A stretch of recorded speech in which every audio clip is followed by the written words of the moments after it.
kayak misalnya cewek, kayak misalnya dia tuh jenis kelaminnya cewek, tapi jati dirinya tuh kayak cowok gitu, kayak dalamnya tuh kayak cowok gitu. Kondisi ini memicu seorang wanita yang memiliki sifat tomboy dan merasa seperti laki-laki akan merubah jenis kelaminnya menjadi laki-laki dan juga sebaliknya dengan cara operasi kelamin.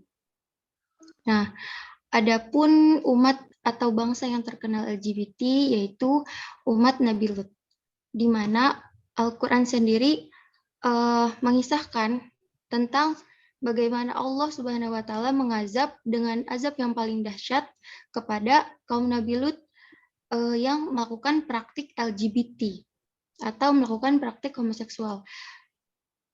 Dalam kitab Perjanjian Lama atau kitab Injil dijelaskan bahwa kaum Nabi Lut ini tinggal di sebuah kota bernama Sodom, maka praktik homoseksual itu kerap kali disebut juga dengan sodomi. Nah, bagaimana sih kisah kaum Nabi Lut yang melakukan praktik LGBT tersebut? Jadi, pada waktu itu Nabi Lut itu mengajak, udah menyeru kaumnya untuk beribadah kepada Allah, meninggalkan kebiasaan mungkar, menjauhkan diri dari perbuatan maksiat. Pokoknya udah berjuang untuk agar mereka tuh senantiasa beribadah kepada Allah gitu dan beriman gitu. Dan juga Nabi Lut juga telah menerangkan bahwa Allah akan memberi ganjaran yang setimpal dengan amal perbuatan mereka. Namun kaum Nabi Lut itu masih tidak meninggalkan, masih pada pendiriannya gitu, kayak masih melakukan homoseksual dan lesbian. Nabi Lut menyatakan perbuatan itu bertentangan dengan fitrah dan hati nurani manusia, serta menyalahi hikmah yang terkandung di dalam penciptaan manusia yang diciptakan menjadi dua jenis, yaitu lelaki dan wanita. Nabi Lut itu sudah berbagai macam cara berjuang agar mereka tuh berubah gitu. Tapi mereka tuh masih henti-hentinya menimbulkan kekacauan dan ketidakamanan di dalam negeri tersebut. Apalagi kan kalau misalnya homoseksual sendiri itu berpotensi akan menularkan penyakit mematikan seperti HIV atau AIDS juga. Nah, namun kaum Sodom itu tidak semudah itu dibalikan pemikirannya. Mereka tetap melakukan semua kegiatan maksiat dan kejahatan. Akhirnya, setelah berbagai macam cara, Nabi Lut itu udah pasrahkan diri kepada Allah, memohon agar Allah memberi azab kepada kaum Sodom dengan azab yang seberat-beratnya. Nah, akhirnya azab pun menghampiri kaum Sodom.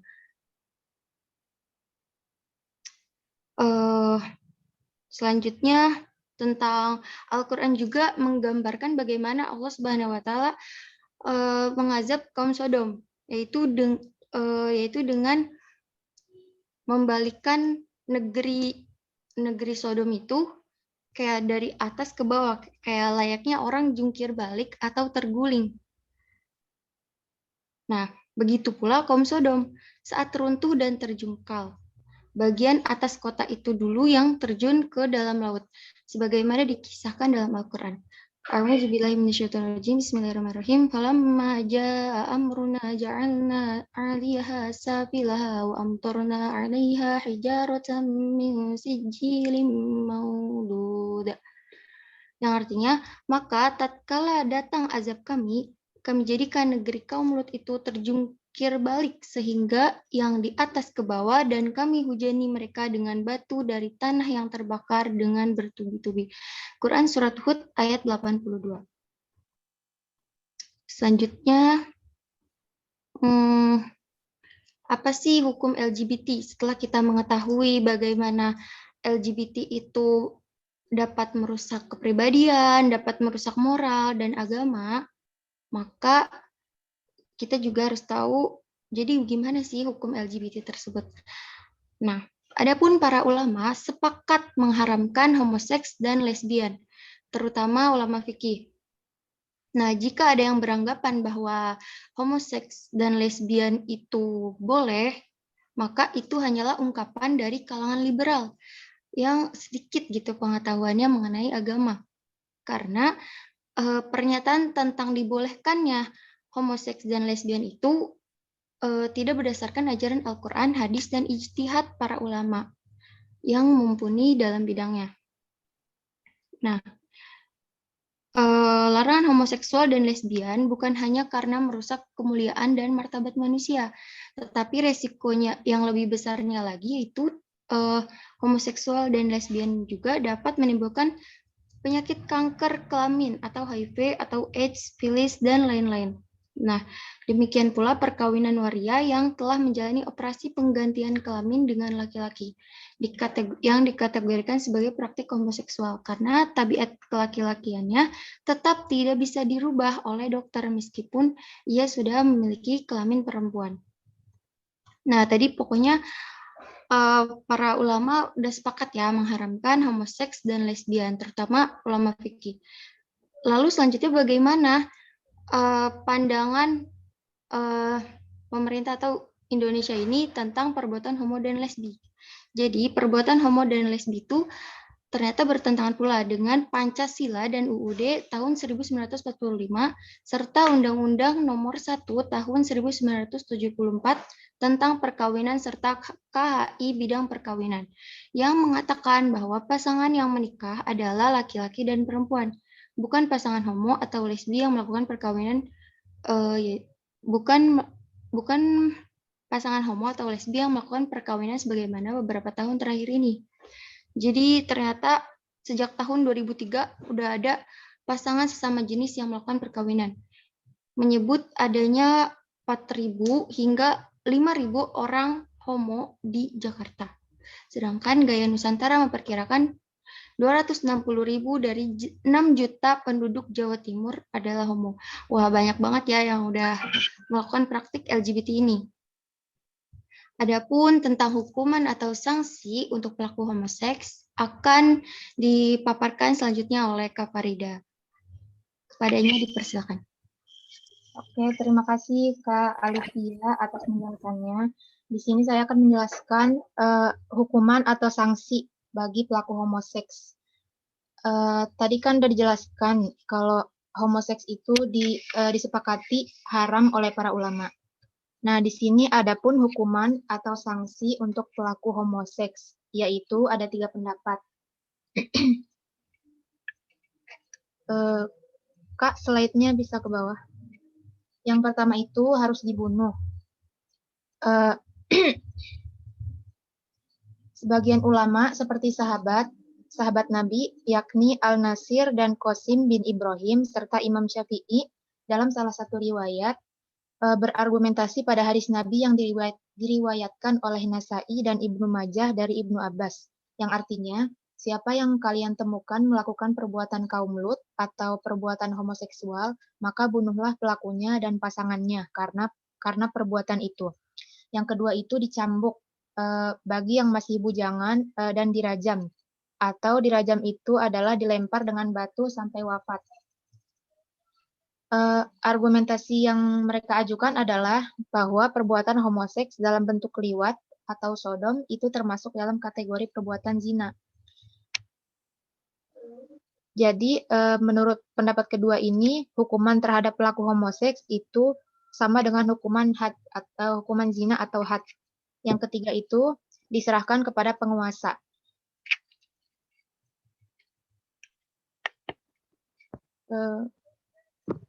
Jadi penguasalah yang berhak menetapkan jenis hukumannya karena perbuatan tersebut tidak dapat dikategorikan ke dalam perbuatan zina. Maka hukumannya pun tidak dapat disamakan dengan hukuman zina. Sedangkan hukuman bagi pelaku lesbi itu ulama sepakat mengatakan bahwa hukumannya adalah takzir atau hukuman yang berat ringannya itu diserahkan kepada pengadilan. Para ulama juga sepakat bahwa lesbi itu hukumnya haram. Kak, boleh ke bawah? Nah, ini yang keempat ada dampak dan penanggulangan penyimpangan seksual LGBT. Menurut Dr. Muhammad Rasfi dalam kitabnya yakni Al-Islam wal yang telah dikutip oleh Said Sidik bahwa Islam larang keras homoseks karena dapat menimbulkan dampak-dampak negatif pada kehidupan pribadi dan masyarakat. Di antaranya itu yang pertama, sang istri pelaku homo menjadi korban. Suami dikhawatirkan tidak akan menafkahi istri, kurangnya kasih sayang dari suami, dan bahkan kemungkinan tidak akan mempunyai keturunan, meski sang istri ini subur. Yang kedua, tingkah lakunya menjadi aneh, seperti memakai riasan dan beraya wanita. Yang ketiga, akan terjadinya gangguan saraf otak, seperti melemahnya daya pikiran dan semangat kemauannya. Dan yang keempat ini akan menimbulkan penyakit HIV atau AIDS. Nah, dalam menentukan solusi ini, ada dua metode yang dapat digunakan dalam upaya mengatasi penyimpangan seksual remaja, yaitu metode preventif dan kuratif. Yang pertama ini, metode preventif adalah bimbingan dan penyuluhan yang diberikan dengan tujuan untuk mencegah jangan sampai timbul kesulitan-kesulitan yang menimpa diri atau individu. Di antaranya itu yang pertama, metode preventif melalui pendidikan. Yang pertama itu pendidikan akhlak. Di antara pendidikan akhlak sebagai upaya pencegahan terhadap penyimpangan seksual yang dilakukan oleh remaja adalah sebagai berikut. Yang pertama, menjauhi rangsangan seksual, menjaga pandangan dari hal-hal yang negatif seperti pornografi, menutup aurat, dan juga menjaga pergaulan. Nah, yang kedua ini ada pendidikan rohani. Yang kedua pendidikan rohani dan yang ketiga itu pendidikan jasmani. Nah, tadi kan metode preventif. Yang kedua ini adalah metode kuratif.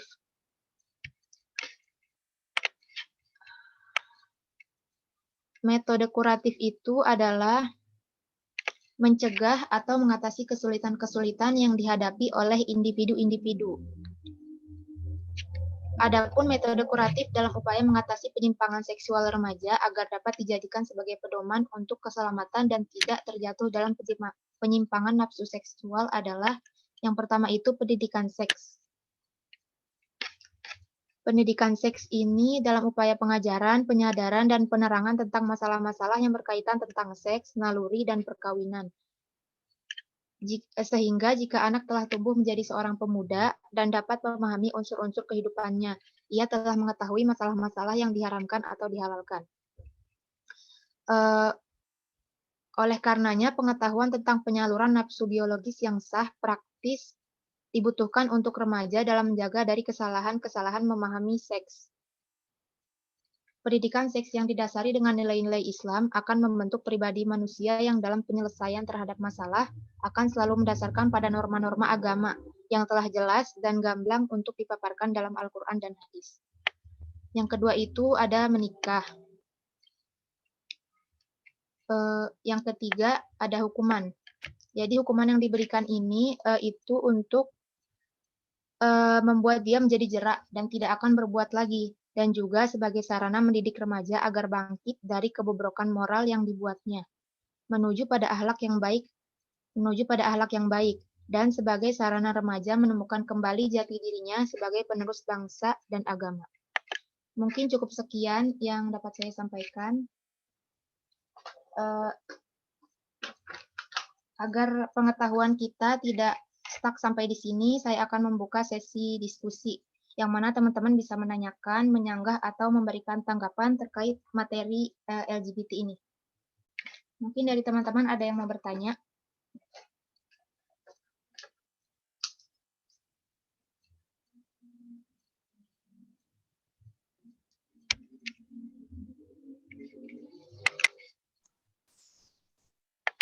Kakak. Iya, Kak. Assalamualaikum, Kak. Waalaikumsalam warahmatullahi wabarakatuh. Iya, Kak, saya di sini izin bertanya. Perkenalkan, nama saya Yulianti. Untuk kasus yang pernah booming yang Aprilia Mangana itu, Kak, yang aparat negara itu.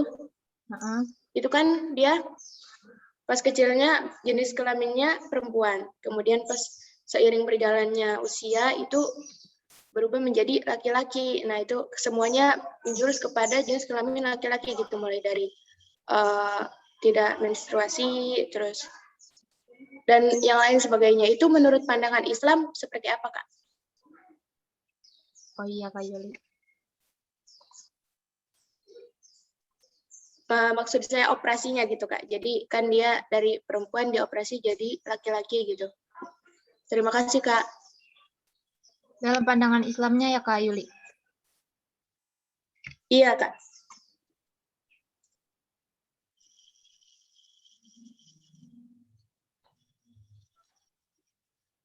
Assalamualaikum Kak. Waalaikumsalam. Boleh bertanya Kak? Iya silakan Kak. Baik, saya Ziana Walida. Mau bertanya,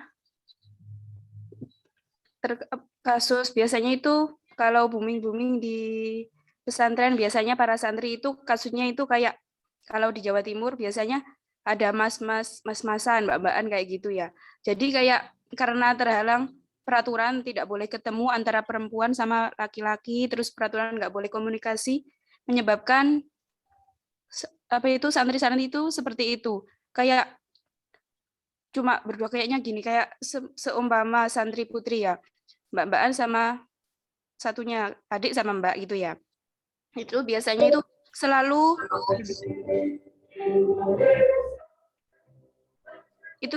selalu berdua, nggak mau dengan yang lain, nggak mau bergaul dengan yang lain. Biasanya itu juga kalau satu kamar biasanya itu sukanya itu setiap malam itu mojok di pojokan kamar sama digelapin itu biasanya itu apa kayak lampunya kan dimatikan ya kalau tidur itu. Biasanya itu mojok berdua, terus biasanya ngomong-ngomongin kayak apa itu namanya ya kayak mesra gitu biasanya. Nah itu kalau pernah itu sama pengurus biasanya itu kan dipisahkan itu nggak bisa, nangis duanya itu kalau dipisahkan. Jadi selalu bersama, mau makan bersama, tidur bersama, jalan bersama kayak gitu. Dan itu pun kalau laki-laki juga biasanya kayak gitu. Nah itu apakah bisa disebut LGBT atau gimana Kak? Terima kasih. Assalamualaikum warahmatullahi wabarakatuh. Winda izin bertanya boleh Kak? Boleh Kak Winda, silahkan.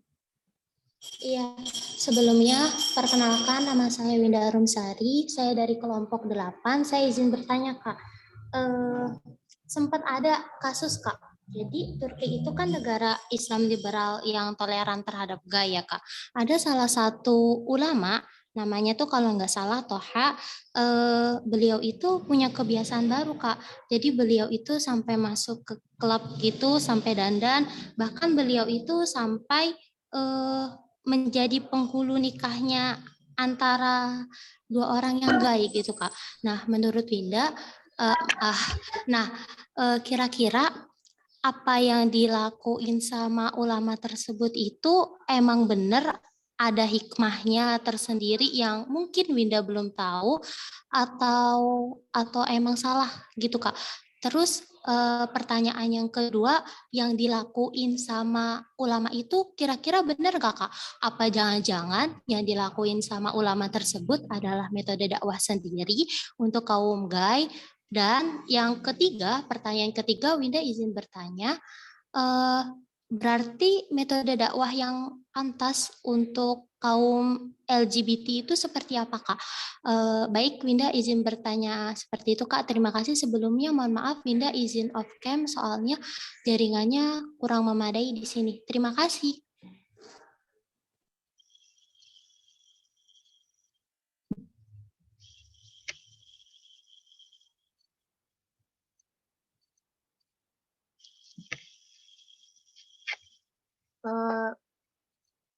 Untuk Kak Alivia, apa mau langsung dijawab?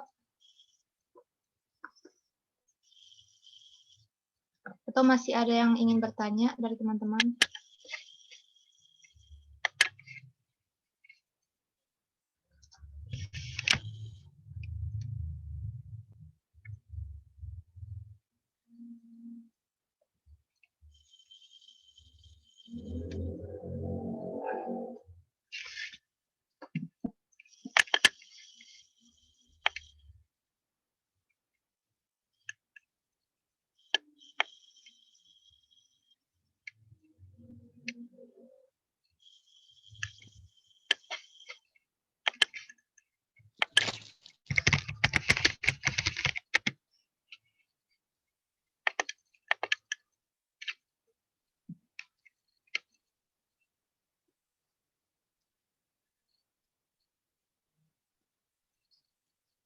Kak.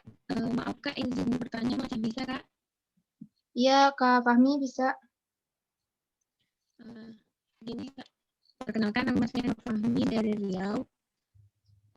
Kalau misalkan ini kurang lebih agak seperti pertanyaan Kak Ziana tadi Kak. Jadi ini kan ada misalkan ada 2 orang. Kak, suaranya putus-putus, punten. Saya izin open ya Kak. Iya, Kak. Ya, Kak. Jadi pertanyaan saya 11-12 bisa dibilang sih Kak sama pertanyaannya Kak Ziana tadi. Kan kalau misalnya nih Kak, ada 2 orang perempuan. Nah, jadi yang salah satunya itu tuh memang dia tuh kayak dia tuh lebih tua gitu kan dari yang satunya gitu kan. Terus dia yang satu ini tuh belum nikah. Dia belum nikah. Udah umurnya harusnya udah umurnya juga udah nikah gitu kan Kak. Terus yang tua ini tuh nganggap yang satunya itu sebagai anaknya gitu kan Kak. Terus dia tuh kayak sayang kali sama yang satunya tuh kan dia tuh mau melakukan apa aja gitu kan Kak. Itu tuh termasuk seperti kayak mana ya Kak?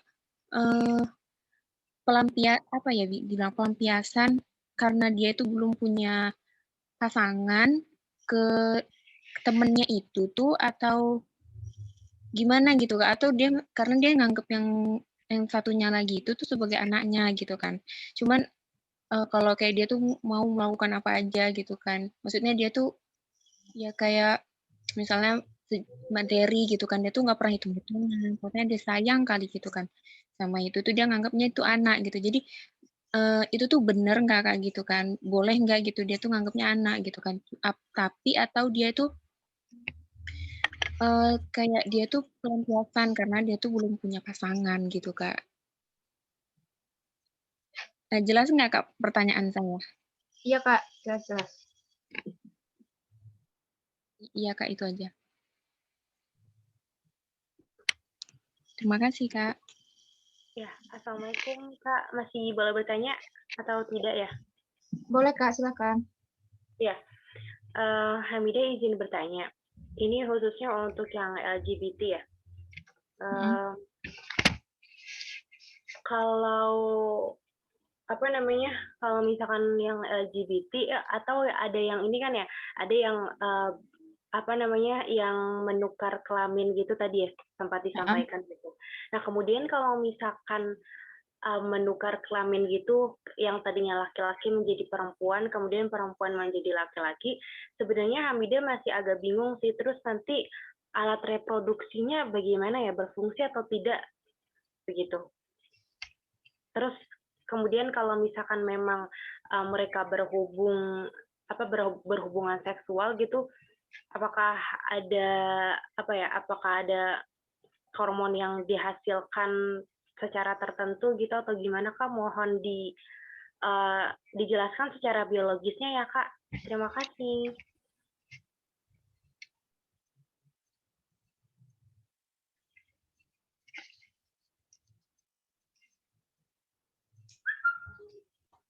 Baik Kak, saya izin menjawab pertanyaan dari Kak Hamidah tadi tentang kalau misalnya boleh diulang lagi Kak, itu tadi pertanyaannya sedikit diringkas. Iya, Via. Jadi kan kalau misalkan yang kita tahu kan ada orang yang berubah alat kelamin gitu kan, kayak misalkan yang laki-laki jadi perempuan atau sebaliknya kayak gitu. Kemudian kan ada alat reproduksi ya, kan ada alat kelamin. Nah terus apakah kalau misalkan berubah alat kelamin, terus alat kelaminnya itu akan tetap bisa mereproduksi gitu atas hubungan seksual gitu, atau gimana Kak kira-kira? Baik, kalau misalnya dalam fikih klasik, transgender itu dalam kajian hukum syariat lebih dekat dengan istilah al-mukhannis atau lelaki yang berperilaku seperti perempuan. Kalau murajilat itu adalah perempuan yang berperilaku seperti laki-laki. Nah, kalau misalnya transgender disampaikan dalam kitab Hasyiatus Syarwani itu artinya itu seandainya ada seorang lelaki mengubah bentuk dengan bentuk perempuan atau perempuan mengubah bentuk dengan bentuk laki-laki, maka jika ada lelaki yang menyentuhnya, maka tidak batal wudunya dalam permasalahan yang pertama. Dan batal wudunya di dalam permasalahan yang kedua, atau perempuan yang mengubah bentuk seperti laki-laki. Jadi kalau misalnya, jadi karena dipastikan bahwa tidak ada perubahan secara hakikatnya, atau yang berubah yang berubah itu tidak lain hanyalah bentuk keluarnya saja. Jadi bentuk keluarnya saja yang berubah, tapi dalamnya itu tetap berproses kayak mungkin luarnya berbentuk berbeda, tapi dalamnya ya asalnya itu Kak gitu. Jadi walaupun seseorang telah mengalami transgender atau transseksual, maka tetap tidak bisa mengubah statusnya dengan artian yang laki-laki tetaplah laki-laki dan yang perempuan tetap perempuan gitu. Mungkin ada yang ingin menambahkan atau menyanggah, silakan kepada kakak-kakak lainnya. Kak, aku pengen menambah sedikit, boleh? Boleh, silakan. Ya, yang mungkin Kak Hamidah pertanyaannya lebih bagaimana jika si seseorang ini berganti jenis kelamin atau dioperasi gitu, cara reproduksi kelamin ini tuh bagaimana? Seperti itu ya, Kak Hamidah? Apakah dia tetap bisa gimana ya? Maksudnya dia tetap atau enggak gitu. Nah, jadi ini yang pernah aku lihat di YouTube karena kan ada ya, mungkin kakak-kakak semuanya tahu artis yang mengubah jenis kelaminnya. Nah, pas aku lihat proses proses operasinya itu tuh benar-benar dia kan yang awalnya laki-laki benar-benar dioperasi, dipotong, terus dari dalamnya juga dioperasi, dipotong, terus kayak dibentuk jadi ya seperti jenis kelamin perempuan. Jadi si itunya tuh benar-benar jenis kelaminnya tuh benar-benar dibentuk gitu, dibelah, terus dituin, terus yang dalamnya juga dibentuk saluran ituannya. Nah, pokoknya aduh gimana ya ngomongin soal agak sensitif juga ini bahasanya. Kan karena jenis kelamin laki-laki terus dia dibelah terus dibentuklah jadi kayak jenis perempuan.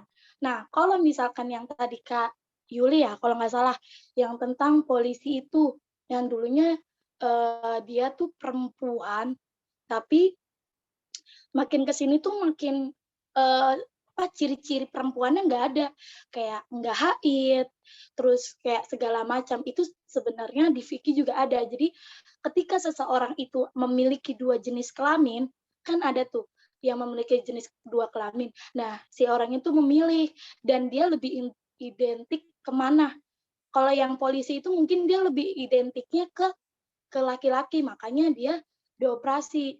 Dan mungkin dia juga nggak punya rahim, maksudnya rahim perempuan, jadinya dia nggak bisa haid, dia nggak selayaknya perempuan pada layaknya gitu loh. Nah, kalau masalah yang artis itu tuh yang pokoknya yang berubah jenis kelaminnya juga tetap aja dia udah operasi jenis kelamin, operasi namanya pita suara itu nggak ada yang berubah sama sekali. Sampai dia bilang di berita lah hamil segala macam, tetap aja mau gimana pun mau dibentuk karena dia nggak punya kantor rahim, dia nggak punya rahim yang kayak wanita biasanya gitu loh. Jadi dalam pembentukannya itu tetap aja nggak bisa. Jadi cuman buat kayak hawa nafsu para laki-laki aja kalau yang kayak gitu. Dia nggak bisa menghasilkan sebuah sel embrio kepada sel telur. Jadi dia nggak bakal bisa membuahkan hasil kalau dalam konteks itu ya seperti itu. Jadi yang aku lihat dalam video di situ tuh cara pembentukannya seperti itu gitu loh Kak. Jadi nggak ada yang berubah sama sekali. Reproduksi dia tetap sama kayak lelaki, sama persis. Cuman karena dia mengubah, kayak istilah kata mengubah takdir ya atau keinginan dia sendiri, ya dia merubah itu karena kemauan dia sendiri, tapi tetap aja dia tuh ya kayak laki-laki gitu loh. Mau pita suaranya dioperasi pun kayak seapapun itu tetap aja nggak bakal bisa berubah gitu loh Kak. Itu yang aku pernah lihat di YouTube, karena waktu itu kan pernah viral banget itu tuh yang masalah seseorang yang benar-benar merubah drastis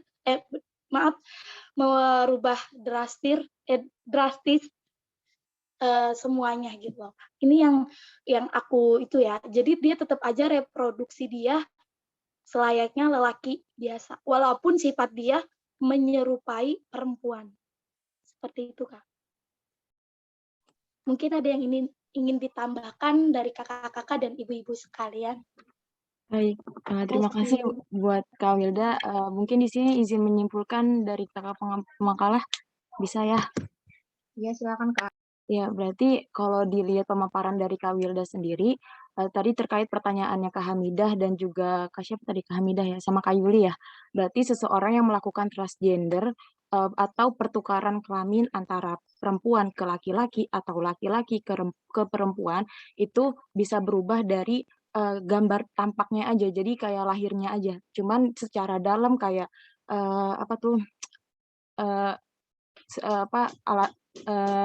prosesnya wanita kayak haid lah atau prosesnya laki-laki bisa mengeluarkan sel sperma itu berarti tidak bisa gitu ya Kak. Jadi cuma berubah secara luarnya saja gitu ya.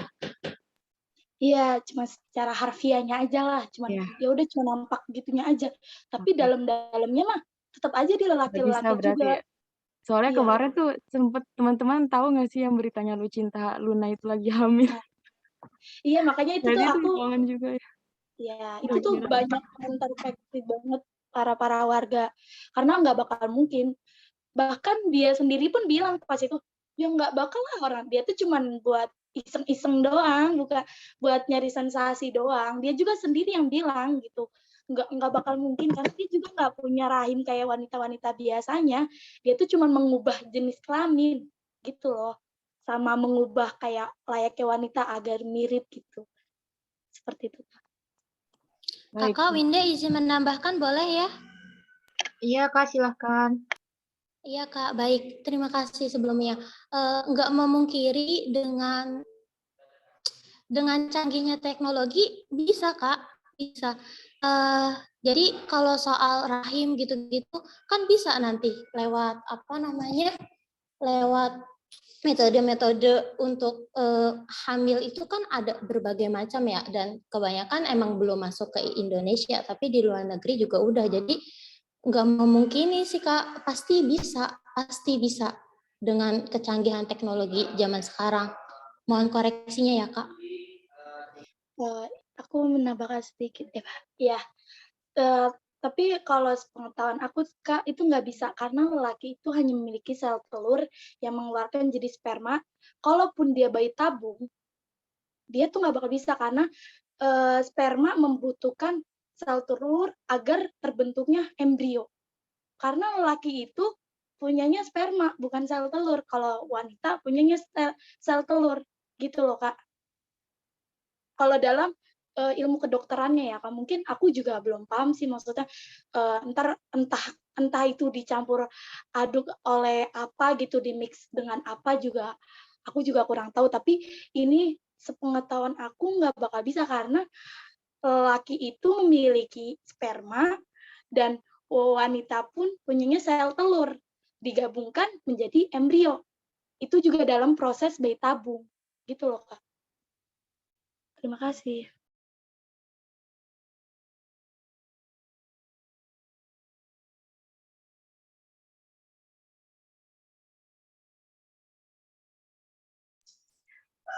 Baik, mungkin selanjutnya saya ingin menjawab pertanyaan dari Kak Ziana tentang fenomena yang ada di pondok gitu ya. adik kakaan, bilangnya adik kakaan, tapi kayak deket-deketan, mojok-mojokan gitu. Itu gimana? Padahal sesama cewek gitu. Nah, kalau menurut saya itu tuh balik lagi ke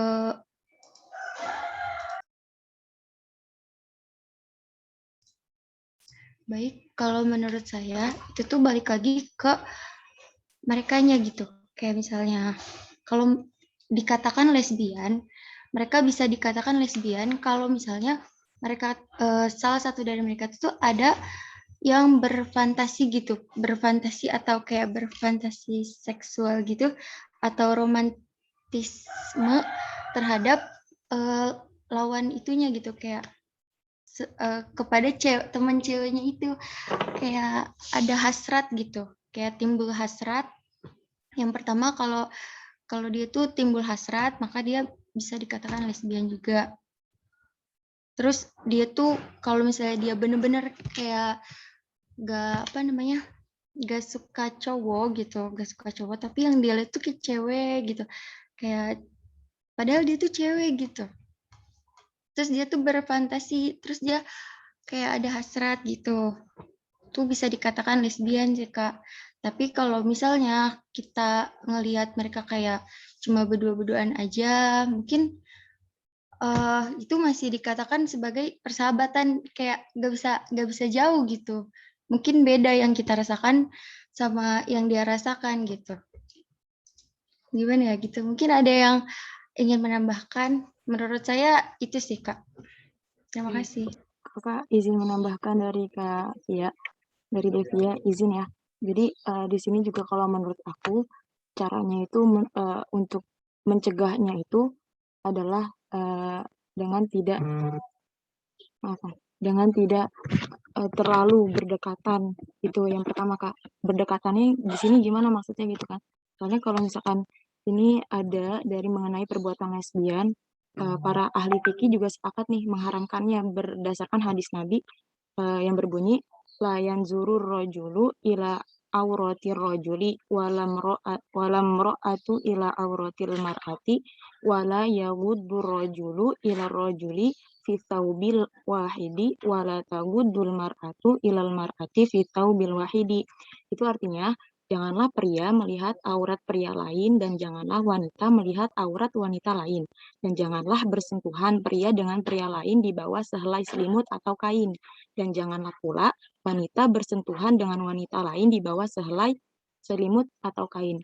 Jadi kalau di sini sih pandangannya sedekatnya tuh seerat apa gitu. Jadi kalau misalkan udah dalam satu tempat tidur misalkan di situ ya, mereka kayak lebih bener-bener asik banget gitu, sampai-sampai lupa gitu kan, sampai-sampai kayak timbul hasrat gitu, dan itu udah nggak boleh menurut aku Kak. Karena ya lama-lama kan gitu, awalnya kita jadi deket-deket aja, biasa aja, tiba-tiba kayak kalau udah nyaman banget kan beda lagi ntar, jadinya kayak oh ini udah termasuk lesbi gitu Kak. Jadi kita lebih harus mencegah aja Kak, caranya ya itu jangan kalau misalkan apa nih di ranjang atau di kos gitu ya, jangan satu ranjang dengan teman, atau ketika buka baju gitu ya di tempat yang tertutup walaupun itu sesama wanita, sesama laki-laki gitu ya. Jadi intinya bukan nggak boleh sih, tapi lebih menjaga aja gitu Kak, supaya tidak terjadi hal seperti ini gitu Kak. Itu kalau menurut aku. Gitu aja Kak tambahannya. Terima kasih. Mohon izin Kak Cindy dan teman-teman Kak Ziana, Hamidah juga ingin menambahkan sedikit. Boleh ya? Iya, boleh Kak. Ya baik, bismillahirrahmanirrahim. Hamidah juga pernah mendengar kasus ini, malahan lebih parah lagi teman-teman. Jadi mungkin kalau dalam kasusnya perempuan, itu kita lihat seperti, wah si A, si B ini deket-deketan nih gitu. Kemudian nggak mau dipisahkan dan lain sebagainya, seperti yang tadi sudah dijelaskan gitu. Kemudian kan tadi juga dijelaskan juga ada beberapa batasan ya kalau misalkan memang ada beberapa hal yang memungkinkan bahwasanya si kedua orang ini, si perempuan ini berdekatan karena ingin memenuhi hasrat dan lain sebagainya, maka ada beberapa tindakan yang harus kita lakukan gitu. Tapi teman-teman, mungkin saya hanya mereminding aja gitu, saya hanya mengingatkan saja bahwasanya kasus ini kan bukan hanya dalam perempuan ya gitu, bukan hanya santriwati gitu, tapi santri putra pun banyak yang seperti ini, bahkan kasusnya itu lebih parah. Jadi kasusnya itu ada sekongkolan teman-teman. Jadi kayak misalkan anggaplah si A itu ada di kamar nomor 8, sedangkan si B ada di kamar nomor 10 gitu. Kemudian si A ini kan di kamar 8 nih, dia tuh ganteng gitu ya, ganteng banget lah, putih, bersih gitu. Kemudian dari kamar sebelahnya tadi, kamar 10 itu ada yang suka gitu. Kemudian kasusnya adalah karena si B ini suka dengan si A, nah si B itu meminta untuk si C misalkan untuk menjadi perantara gitu. Jadi nanti si C nih kasih semacam minuman dan lain sebagainya gitu yang bikin dia itu jadi obat tidur jadi dia tuh tidur pules gitu. Jadi dikasih obat tidur, kemudian si A ini ya udah gitu. Dia kayak nggak tahu ya reaksinya tuh seperti apa, tapi pokoknya jadinya nanti pada saat malam si C ini harus memastikan yang sekamar dengan si A di kamar 8 bahwasanya di kamar 8 ini kosong dan nggak ada orang selain bareng si B. Kemudian si B inilah melakukan aksinya untuk ya itu tadi untuk meluapkan hawa nafsunya dan lain sebagainya, bahkan sampai keluar inilah, paham lah teman-teman ya kayak gitu. Jadi kasus-kasus seperti ini mungkin yang ingin Hamidah ungkapkan adalah bahwasanya kita juga harus memahami ya kasus-kasus seperti ini agar kita bisa melihat bagaimana beberapa kejadian yang ada khususnya di pondok dan lain sebagainya gitu. Jadi kita harus lebih waspada lagi gitu. Untuk mungkin solusinya tadi sudah disampaikan oleh Kak Cindy dan lain sebagainya gitu, bahwasanya kita harus mengatur kedekatan, terus juga kita tidak boleh untuk terlalu terbuka dengan lawan jenis dan lain sebagainya. Itu aja sih mungkin Hamidah cerita pengalaman juga. Ya, terima kasih teman-teman. Kak Winda izin menambahkan boleh? Boleh Kak Winda. Iya, jadi ada sebuah teori namanya teori konsep pembiasaan. Teori itu berkata, jadi kita tuh kalau ngikutin suatu pola itu nanti bakalan jadi karakter bakalan jadi kepribadian bakalan jadi kebiasaannya. Kalau kebiasaannya baik baca Quran mah bagus, kalau kebiasaannya kayak gitu ya finally ya jadi penyakit gitu. Nah, LGBT itu sendiri yang tadi yang kayak di pondok pesantren begitu ya, itu sebenarnya masuk ke penyakit tau Kak, namanya itu penyakit F66 X1 itu untuk yang homoseksual dan F66X2 itu untuk biseksualitas. Jadi untuk yang pendekatan Kak Cindy aja sebenarnya itu masih kurang Kak. Kenapa masih kurang? Kita butuh pengobatan lebih lanjutnya Kak. Kita juga bukan kita Mas, astagfirullahaladzim, orang-orang kayak gitu butuh obat juga. Dan orang-orang yang kayak gitu kalau misalkan ini di dalam asrama yang ini ada satu nih yang kayak gini, harus diisolasi mandiri, nggak boleh ketemu sama yang lain, nanti dianya sendiri nanti dikasih obat. Kalau seandainya psikologisnya yang bermasalah ya psikologisnya, ubah perilakunya. Kalau seandainya cara berpikirnya yang salah, logical fallacy-nya yang salah, ubah kognitifnya. Kalau seandainya lingkungannya yang salah, ya ubah perilakunya. Modifikasi perilaku yang terjadi di lingkungannya. Gitu Kak. Kalau soal spiritualitas mah jangan ditanya ya, kalau di pondok pesantren pasti mantep banget. Jadi lebih ke pendekatan itu juga.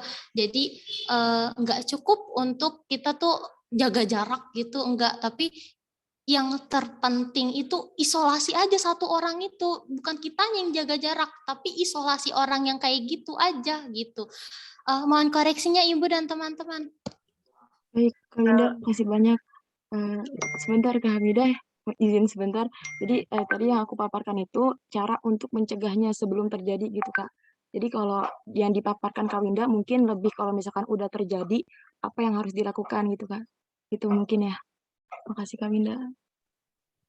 Iya, baik teman-teman, saya mohon izin menanggapi juga nih dari pemaparan Kak Winda gitu. Memang ini ya, memang betul dikatakan bahwasanya pasti kan ada beberapa tahapan untuk pemulihan ya teman-teman. Nah kemudian untuk pemulihan ini ya, eh, di antara kayak misalkan ada beberapa terapi gitu atau mungkin obat dan lain sebagainya. Kemudian saya ingin menyandingkannya dengan masturbasi. Ya, teman-teman pasti kan tahu ya masturbasi atau onani gitu.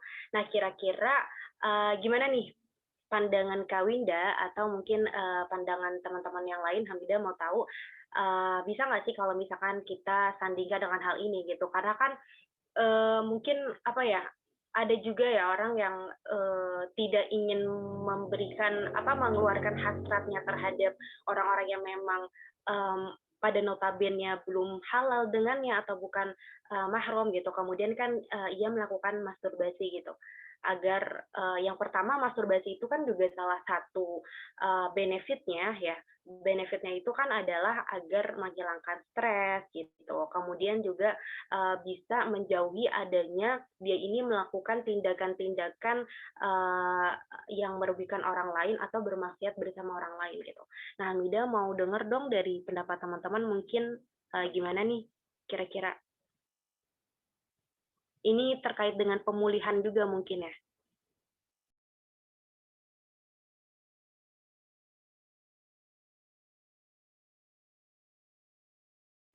Baik Kak, Winda izin menjawab. Mohon koreksinya sebelumnya Ibu dan kakak-kakak.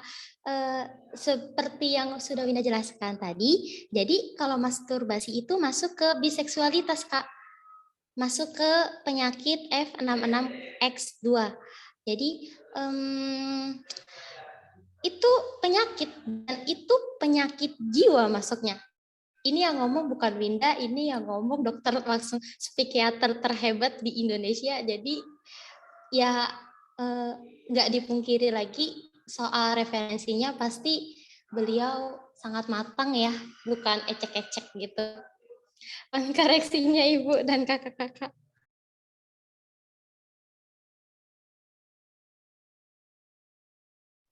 Baik, terima kasih Kak Winda.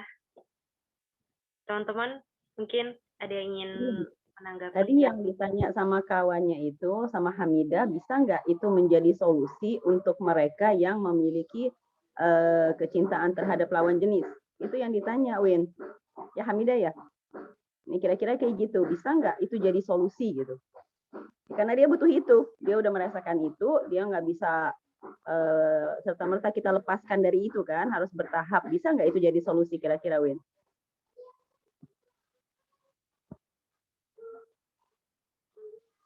Winda kemana hilang? Iya Ibu, punten Ibu. Nggak bisa Bu menurut Winda jadi solusi. Soalnya keluar dari suatu kesalahan tapi justru masuk ke jurang kesalahan yang lainnya. Menurut Winda seperti itu Ibu. Mohon koreksinya Ibu dan teman-teman. Iya. Baik. Atau gini, kalau kita ngambil kaidah misalnya akhafud dararain, bisa nggak diterapkan di sini? Coba yang lain coba.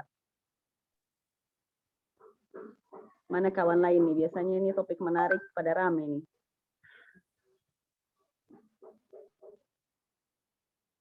Duh kok diam? Gimana? Bisa nggak kaidah akhafud dararain kita terapkan gitu?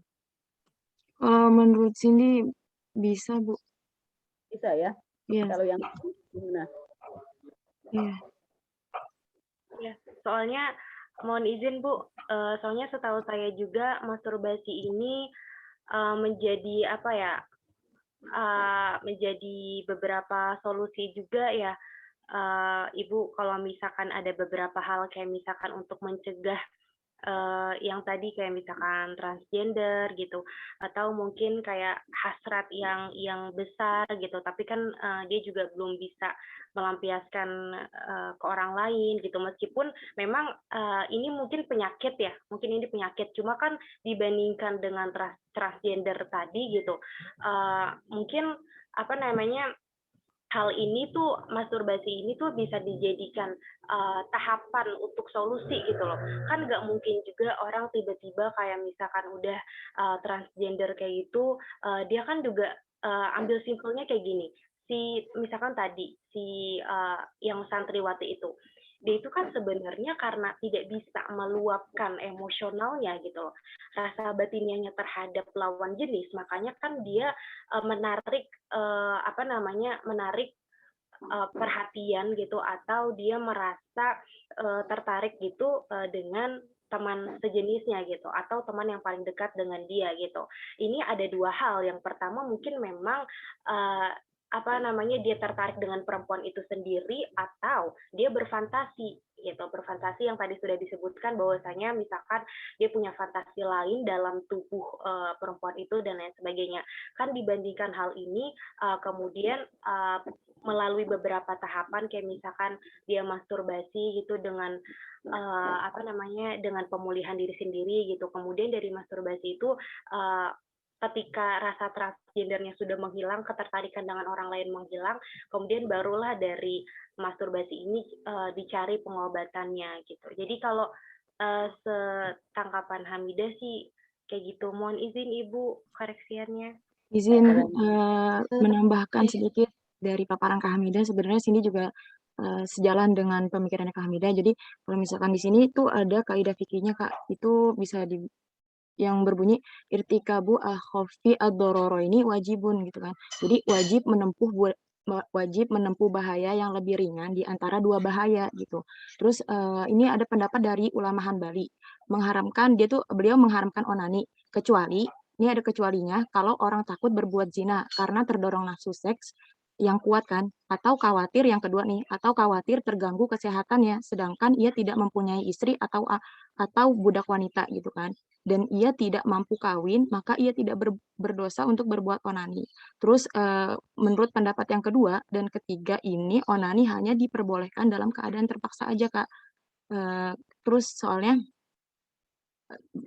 di dalam kaidah fikih juga dibilangin ma ubi halid doruroti yuqaddaru biqadariha, sesuatu yang diperbolehkan karena darurat hanya boleh sekedarnya saja. Jadi dilakukan onani itu hanya untuk sekedarnya aja Kak, nggak secara terus-terusan gitu Kak.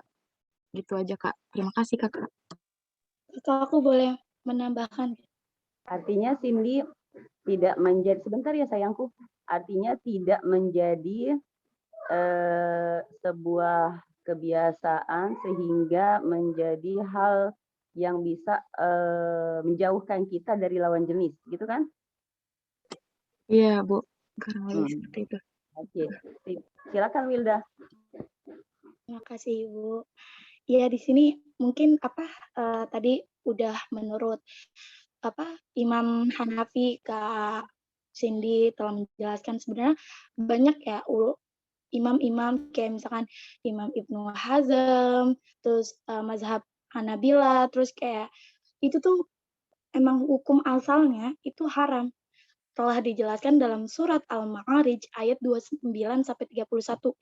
Emang udah nggak boleh, tapi karena Islam itu nggak pernah yang namanya meribetkan gitu umatnya gitu loh. Jadi emang hukum asalnya tuh haram, tapi karena tujuannya buat menghindari zina itu diperbolehkan karena pada zaman dahulu itu menurut Agus atau seperti pendapat Al-Hasan, kalau orang Islam itu melakukan dalam dulu tuh kondisinya peperangan, jadi karena jauh gitu ya dari istri pada melakukan masturbasi gitu. Jadi kata ulama mujadid pun sama gitu. Orang Islam dahulu kayak para sahabat itu memberikan toleransi para remaja yang melakukan onani gitu loh Kak. Jadi kalau yang aku baca dari sini tuh diperbolehkan karena emang dari dulu tuh emang udah ada, karena buat biar gak iya yang benar tadi telah dijelaskan oleh Kak Cindy dan Kak Hamidah pun sama gitu loh Kak. Terima kasih. Iya.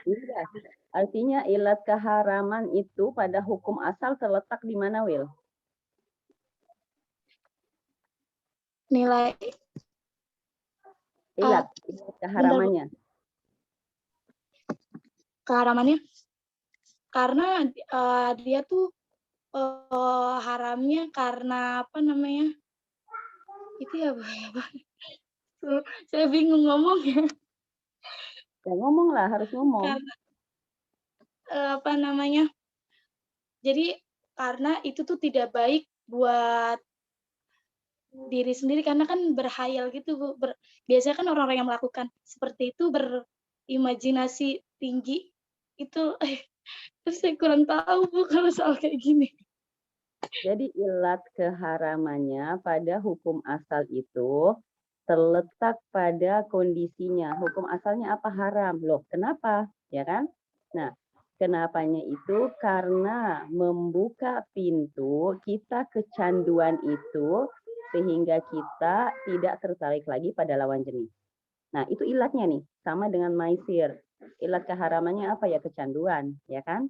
Nah, kemudian ilat keharaman itu berkembang, berubah gradasinya ketika ada suatu keadaan pada orang tertentu yang memang mengharuskan dia butuh itu loh, saya butuh. Maka kalau udah butuh, tidak ada madoroh, artinya tidak dilakukan siang pagi 70 kali sehari gitu sampai pingsan, nggak mungkin kan. Nah, artinya dia hanya menutupi atau memuaskan hasratnya sehingga dia itu melindungi dirinya dari, seperti kata Hamidah, dari perbuatan di luar atau dari mungkin terjerumus pada sesuatu yang dia khawatirkan, dia melindungi diri terlebih dulu. Nah, maka itu gradasinya kan berubah nih. Dari haram bisa jadi sunnah dong. Kan dia melindungi diri, sedangkan kita kan harus melindungi diri kan. Nah, kemudian dalam misalnya orang yang tidak memiliki istri atau suami, kemudian syahwatnya terlalu tinggi, ya kan? Nah, sehingga dia itu setiap hari tersiksa gitu kan, kalau tidak istilahnya kalau tidak ada pasangannya bagaimana gitu kan? Nah, pada hal begitu itu kan bisa menghilangkan akal. Kalau kita mohon maaf ya, kalau kita itu syahwatnya terlalu tinggi, kita pertama nggak bisa fokus, kemudian lama-lama kan akhlak kita juga akan berubah, kita emosi dan sebagainya, karena itu kan suatu hal yang harus dikeluarkan. Nah, maka emosi dan sebagainya itu kan menjadi penyakit psikis di kemudian hari, ya psikologi itu kan. Nah, akhirnya hukum mengeluarkannya di sini berubah dari hajah menjadi darurah. Saya butuh loh, I need that. Nah, ketika I need that, maka berubah lagi gradasi orang itu. Hukumnya menjadi apa? Wajib melakukan itu untuk melindungi akalnya, melindungi stresnya dan sebagainya dari hal-hal yang negatif yang lebih utama dilarang oleh Islam. Nah, itu ya, contohnya kayak gitu. Nah, untuk pengobatan bisa nggak? Walaupun hukum asalnya itu misalnya katakanlah dia haram karena tidak ada kebutuhan di situ dan justru ada lawan jenis yang bisa melakukan lebih baik. Namun dengan perubahan gradasi itu bisa jadi dia adalah alternatif terbaik untuk menghilangkan penyakit yang lebih buruk. Nah, kira-kira seperti itu. Ya, coba lanjut sayang, pinter. Iya, terima kasih Ibu penjelasannya. Saya izin menambahkan sedikit lagi ya Bu. Teman-teman tadi ada yang nanya juga masturbasi itu apa sih? Ya, masturbasi itu memang untuk perempuan, kemudian onani itu untuk laki-laki ya. Dan masturbasi dan onani ini kalau misalkan dalam istilah fikihnya itu adalah istimna gitu. Jadi seperti mengeluarkan sperma gitu ya, jadi tanpa melalui senggama, jadi mengeluarkan sperma tanpa ada hubungan seksual gitu, baik dia seseorang itu untuk memuaskan hasratnya gitu ya, jadi baik dengan tangannya atau dan lain sebagainya seperti itu. Kemudian juga terkait dengan masturbasi atau onani ini, tadi kan juga sudah disampaikan ya bahwasannya hal ini untuk mencegah adanya sebuah kemaksiatan lain gitu yang sampai keluar gitu. Nah, tetapi sebaliknya teman-teman ketika masturbasi ini tuh juga harus dijangkau ya gitu. Karena ketika sudah menjadi sebuah kebiasaan, tadi juga Ibu sempat menyampaikan bahwasanya akan hilang rasa ketertarikan kepada lawan jenis gitu. Karena dia sudah terbiasa untuk memuaskan hawa nafsunya dengan dirinya sendiri gitu. Salah satunya dengan istimna tadi gitu. Nah, kemudian ketika seseorang itu sudah berkeluarga gitu, ini ada kasusnya teman-teman, karena sudah terlalu sering istimna, dia tuh jadi nggak bisa gitu, nggak bisa untuk berhubungan atau bersenggama dengan istri atau suaminya seperti itu. Maka masturbasi ini tadi yang sudah disampaikan oleh Ibu dilakukan pada hal-hal darurat aja gitu. Kalau misalkan memang dia itu ingin melampiaskan tetapi memang nggak punya mahram dan lain sebagainya gitu. Tapi kalau misalkan dia sudah punya pasangan, suami istri, maka itu bisa dilampiaskan langsung seperti itu. Mungkin itu aja tambahan dari saya. Terima kasih teman-teman.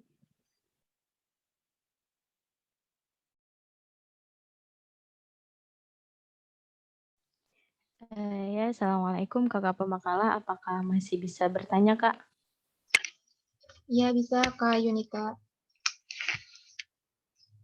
Oh iya, kan apa sih namanya LGBT ini gitu.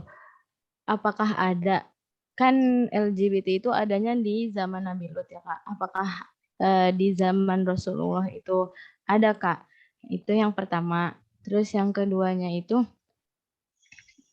bagaimana tanggapan Rasul tentang itu dan dakwahnya pun seperti apa ya.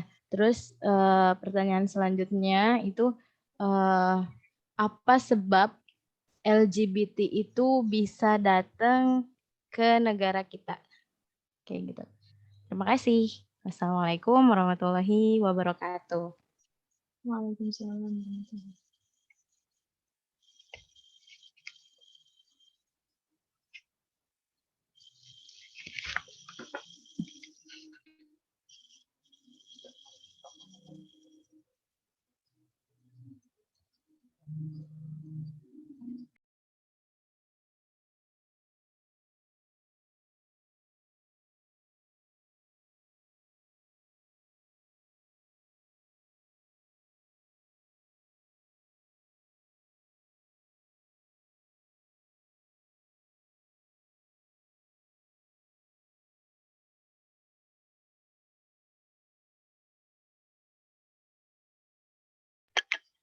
Jadi di sini masih ada 7 pertanyaan ya dari Kak Winda. Itu ada 3. Yang pertama, dulu itu ada ulama yang bernama Toha. Beliau itu melakukan pergantian kelamin. Nah, pertanyaan yang pertama itu kira-kira apa yang dilakukan sama ulama itu benar atau salah? Nah, yang kedua, apakah yang dilakukan ulama itu benar atau itu termasuk ke dalam metode dakwah beliau sendiri? Nah, yang ketiga, metode dakwah yang pantas untuk mendakwahi LGBT itu apa? Nah, yang keempat itu dari Kak Wuti di kolom chat. Jika ada orang yang gay, ketika dinasehati dia berkata bahwa itu bawaan lahir, sehingga dia sama sekali tidak memiliki ketertarikan terhadap wanita sama sekali. Dan juga menurut mereka itu adalah ciptaan Allah juga dan merupakan takdir. Itu bagaimana ya Kak? Yang kelima itu dari Kak Yunita, apakah ada di zaman Rasul itu umat yang LGBT? Yang kedua, bagaimana tanggapan Rasul tentang LGBT dan bagaimana cara mendakwahkannya? Dan yang ketiga itu sebab LGBT bisa datang ke negara kita itu apa? Begitu Kak Yunita? Iya Kak, betul Kak, seperti itu Kak. Sebentar ya Kak.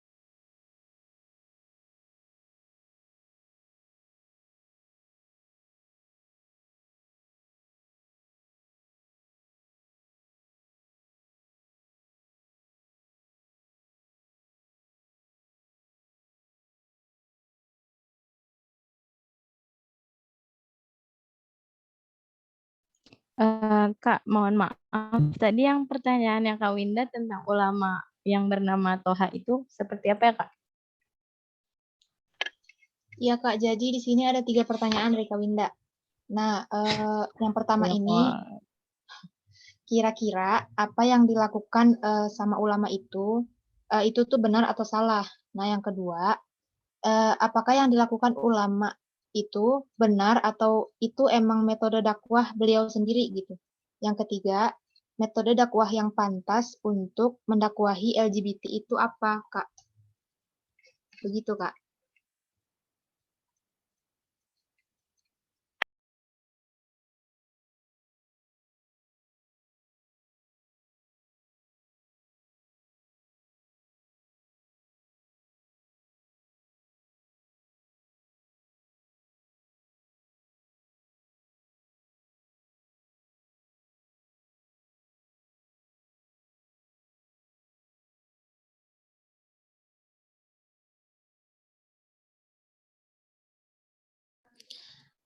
Assalamualaikum Kak, punten kalau Winda izin menjawab pertanyaan, boleh Kak? Iya, Boleh, silakan Kak. Iya Kak, Winda izin menjawab pertanyaan Kak Tia. Pertanyaan tentang argumen homoseksual itu dari gen ya. Terus kalau dari gen itu kan yang ngasih Allah. Berarti sama aja Allah pengen orang itu homo dong. Allah nggak adil dong kayak gitu ya Kak. Jadi sebenarnya pendapat ini tuh booming banget tahun-tahun 3 tahun 5 tahun sebelum ini. Dan ternyata yang mengajukan teori itu adalah seorang homoseks. Jadi pasti dong ya, pasti pendapatnya itu nggak objektif. Soalnya si pembuat teori sendiri adalah seorang homoseks. Nah, jadi intinya homoseks itu bukan gen, bukan genetika. Itu karena dia tuh pengen ngelakuin hal-hal yang nggak normal. Kenapa dia pengen ngelakuin hal-hal yang nggak normal? Karena dalam ilmu psikologis kita manusia kadang tuh pengen ngelakuin sesuatu yang beda, yang nggak dilakuin sama orang lain gitu. Nah itu orang-orang yang homoseksual kemungkinan kayak gitu Kak, kemungkinan pengen ngelakuin sesuatu yang beda. Kira-kira kalau kayak gini gimana ya? Kira-kira kalau kayak gini gimana ya? Penasaran kayak gitu Kak. Jadi bukan dari gen. Jadi Winda tekanin banget ini bukan dari gen karena yang membuat teori itu sendiri adalah seorang homoseks sendiri. Gitu Kak. Terima kasih, mohon koreksinya Ibu dan kakak-kakak.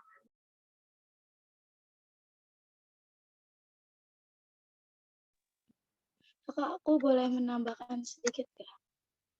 Iya, boleh Kak Wilda. Ya, jadi ini sepengalaman aku, pokoknya di lingkungan sih, ada seorang laki, dia yang memang, mungkin dari kecilnya selalu lingkungannya bersama wanita gitu. Kayak dari kecil tuh sama perempuan mainnya. Jadi mungkin kayak kebawa sifat-sifatnya, cara ngomongnya, terus kayak pokoknya seperti layaknya wanita. Nah, ada juga yang waktu itu aku pernah nonton ada seorang dia juga kayak menyerupai wanita kayak gitu. Nah, dia bilang dia dari kecil udah seperti itu gitu, kayak dari udah kayak gitulah gitu. Nah, akhirnya ada yang menanggapi seperti ini. Memang gini, kalau emang maksudnya Allah mengasihi, kayak misalkan dia sifatnya kayak wanita gitu, kayak kebawa dari kecil. Nah, tapi dia tuh harus tetap kayak misalnya gini, kayak walaupun dia kayak layaknya wanita, tapi dia tuh tetap mengakui dirinya tuh laki-laki. Ngerti nggak sih Kak? Kayak jangan sampai dia malah gini, ya orang emang udah dikasihnya kayak gini, nggak bisa kayak gitu. Kayak misalkan kayak dia ngakuin kayak misalkan emang sifatnya kayak gini, kayak wanita, tapi dia tetap mengikuti jalur seperti laki-laki gitu, walaupun cara ngomongnya, gaya-gayanya, cara jalannya kayak wanita, tapi dia kayak berusaha kayak saya tuh laki gitu, saya tuh laki tulen gitu. Tapi emang udah dikasihnya tuh kayak gini gitu, tapi dia tuh berusaha kayak ngebuktiin kalau misalkan dia tuh seperti itu gitu loh, Kak. Jadi itu tuh yang ada di lingkungan aku ya pertama, terus ada yang emang udah dari lahir dikasihnya seperti itu, dan ada yang emang karena lingkungan dari kecilnya bermain bersama wanita, jadi sampai dewasa dia kebawa gitu loh dari cara ngomongnya, cara segala macamnya. Karena kan lingkungan itu 80% yang mempengaruhi diri kita. Kalau kita belum mampu untuk menghiasi diri kita sendiri gitu. Kalau kita udah mampu menghiasi diri kita sendiri, kita boleh gitu bergaul sama siapa aja, karena 80% lingkungan itu berpengaruh banget untuk kehidupan kita gitu loh, Kak. Jadi itu yang ada di lingkungan aku tuh ada 2 versi yang seperti itu. Jadi ada yang emang dari kecilnya udah kebiasaan bermain sama laki-laki, bermain sama perempuan kayak dari umur 4 tahun, 5 tahunnya gitu udah bermain gitu. Karena mungkin lingkungannya rata-rata perempuan semua gitu. Ada yang emang udah bawaan seperti itu gitu, kayak lemes-lemesnya, terus cara ngomongnya, cerewetnya gitu.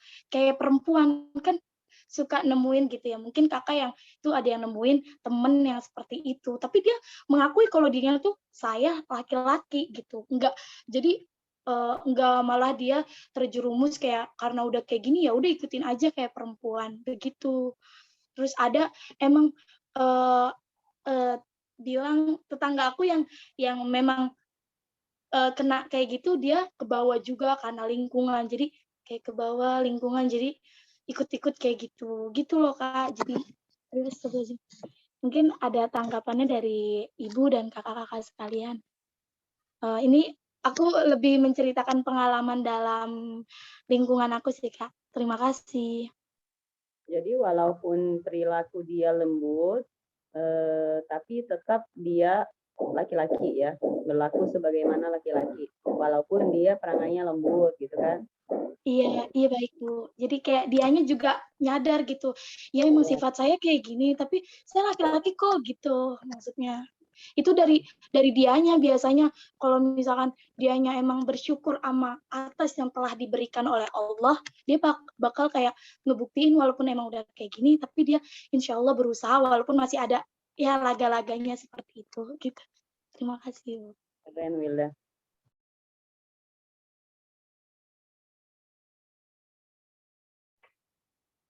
Kakak pemakalah, sebelum saya izin berpendapat, saya mau bertanya dulu apakah kakak pemakalah mau menjawab terlebih dahulu? Takutnya itu. Iya, silakan Kak Hamidah aja dulu. Iya, baik. Saya ingin menjawab pertanyaan Kak Yunita tadi ya, terkait dengan bagaimana Rasulullah itu menanggapi adanya LGBT ini gitu. Apakah sudah ada, kemudian juga bagaimana berkembangnya di Indonesia gitu.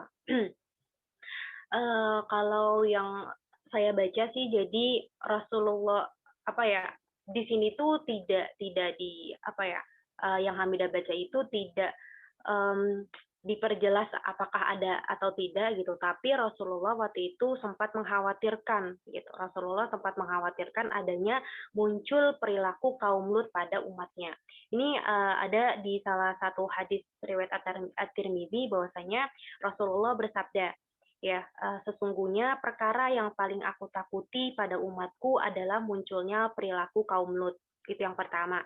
Kemudian yang kedua, Rasulullah juga mengecam dari perbuatan yang dilakukan oleh kaum Lut ini dengan bahwasanya Rasulullah bersabda, Allah melaknat manusia yang melakukan perbuatan seperti kaum Lut. Allah melaknat manusia yang melakukan perbuatan seperti kaum Lut. Allah melaknat manusia yang melakukan perbuatan seperti kaum Lut. Itu sampai berkali-kali ya kecamannya gitu. Jadi mungkin kalau misalkan untuk kasusnya Hamidah tidak tahu apakah ada atau tidak gitu. Tetapi untuk respon dari Rasulullah itu sendiri, Rasulullah sudah mengkhawatirkan dan juga sudah menegaskan bahwasanya Allah mengecam nih akan melaknat dan lain sebagainya seperti itu. Terus ada juga dalam hadis riwayat Ahmad dan Abu Daud, siapa menjumpai orang yang melakukan perbuatan homo seperti kelakuan kaum Lut, maka bunuhlah pelaku dan objeknya. Itu hadis riwayat Ahmad dan Abu Daud ya. Itu yang pertama. Kemudian untuk pertanyaan yang kedua tadi, bagaimana sih munculnya LGBT ya, kalau nggak salah LGBT di Indonesia gitu. Nah, untuk LGBT ini masuk ke Indonesia itu ada yang berpendapat 1920-an, tapi yang paling banyak itu pendapatnya berkisar di tahun 1960-an gitu. Nah, pada saat itu terkenalnya itu bukan LGBT, melainkan terkenalnya dengan sentul dan kantil, atau sebutannya kini adalah buci dan fem. Terus LGBT itu sebenarnya pada saat itu udah ada di Indonesia, ya. Hanya saja tidak disebut dengan LGBT. Jadi waktu itu ada di Makassar, ya, namanya itu adalah apa nih? Calalai, gitu. Jadi kalau di Indonesia itu dulu sebenarnya udah ada di Makassar, namanya itu calalai gitu. Kemudian dari situ muncullah gitu, tersebarlah di di Jawa Timur dan lain sebagainya. Ada yang mempraktikannya, ada yang ada yang mengecamnya, mengharamkannya gitu. Kemudian ada juga setelah beberapa proses beberapa tahun, mungkin ada yang beranggapan rasionalis bahwasanya dengan adanya LGBT dan lain sebagainya itu akan memberikan kepuasan tersendiri, kebahagiaan terhadap laki-laki dan perempuan, maka muncullah berbagai organisasi gitu, persekutuan LGBT dan lain sebagainya gitu. Itu ada. Salah satunya pada tahun 1982. Jadi penganut homoseksual di Indonesia mendirikan Lambda Indonesia. Itu dan juga pada tahun 1986 itu muncul Persatuan Lesbian Indonesia.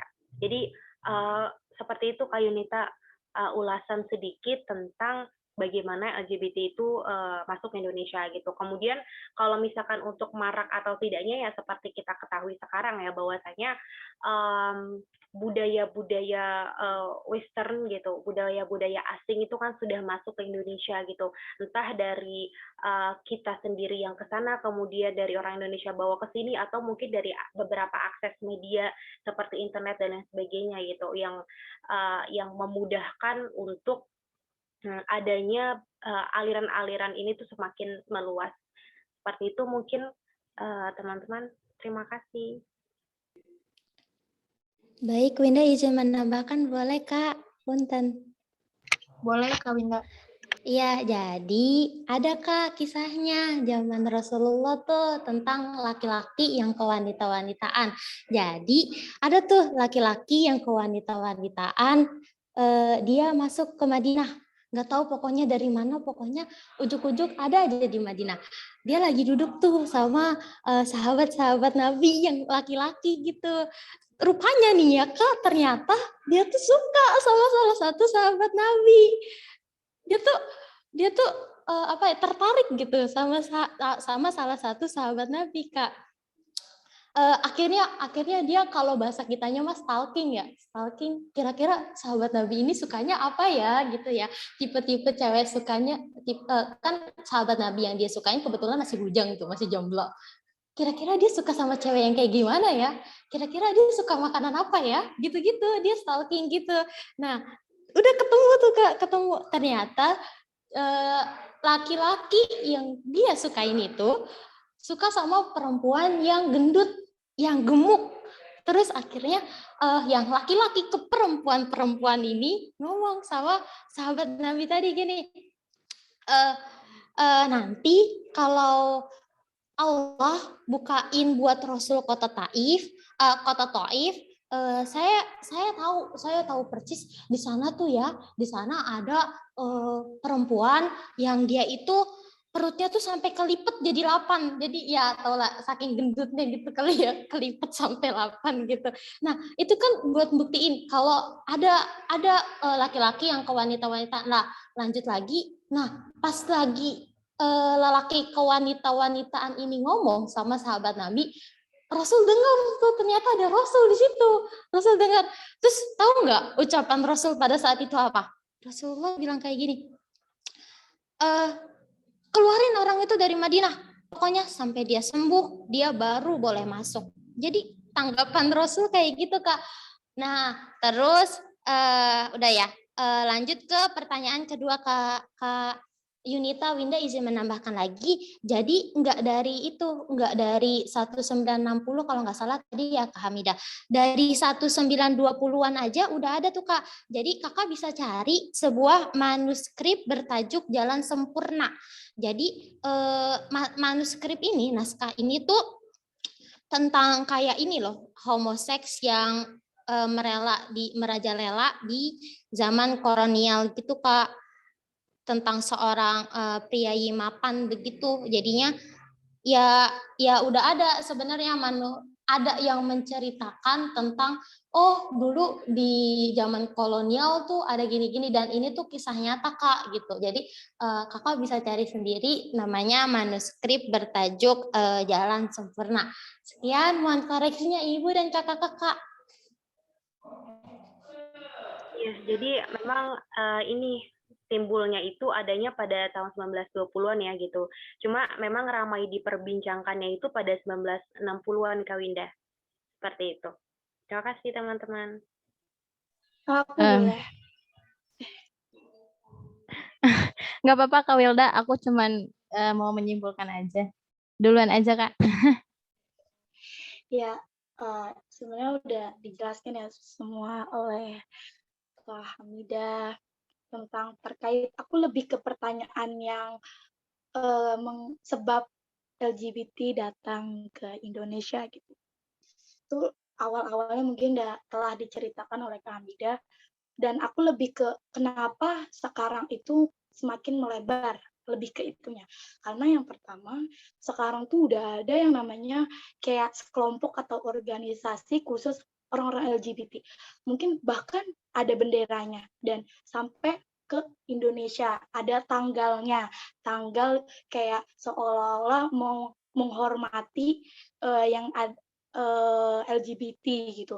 Tapi tetap saja dalam undang-undang tuh nggak ada di situ. Makanya kenapa mungkin kalian tahu yang memiliki aplikasi TikTok yang viral, seseorang yang dia berperilaku seperti wanita, dia pergi ke Jerman hanya untuk menikah dengan laki-laki. Karena di Indonesia nggak boleh, karena udah ada undang-undangnya yang telah dijelaskan oleh kakak pemakala tadi. Dan itu sih menurut aku yang bikin orang-orang yang LGBT atau yang gay dan LGBT itu, karena memang dia merasa kayak gini, wah udah ada organisasinya, dan mereka kayak saling menguatkan satu sama lain gitu Kak. Jadi sama-sama kayak saling-saling nguatin gitu. Terus ada benderanya juga, kayak seolah-olah tuh dunia tuh walaupun bukan di Indonesia sendiri ya, di dunia itu kayak mendukung bahwasanya adanya LGBT gitu.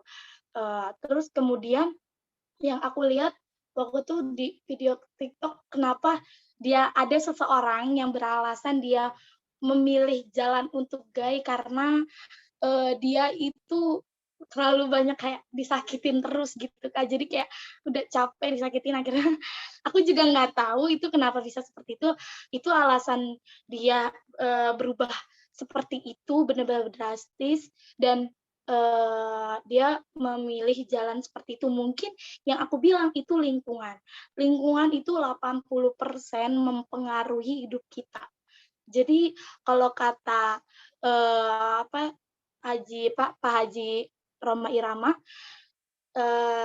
kalau kita mampu untuk mewarnai seseorang, kita nggak apa-apa mau bergaul sama preman, sama orang yang sering LGBT, sama yang gay, itu nggak apa-apa, justru ranah untuk kita berdakwah agar mereka berubah.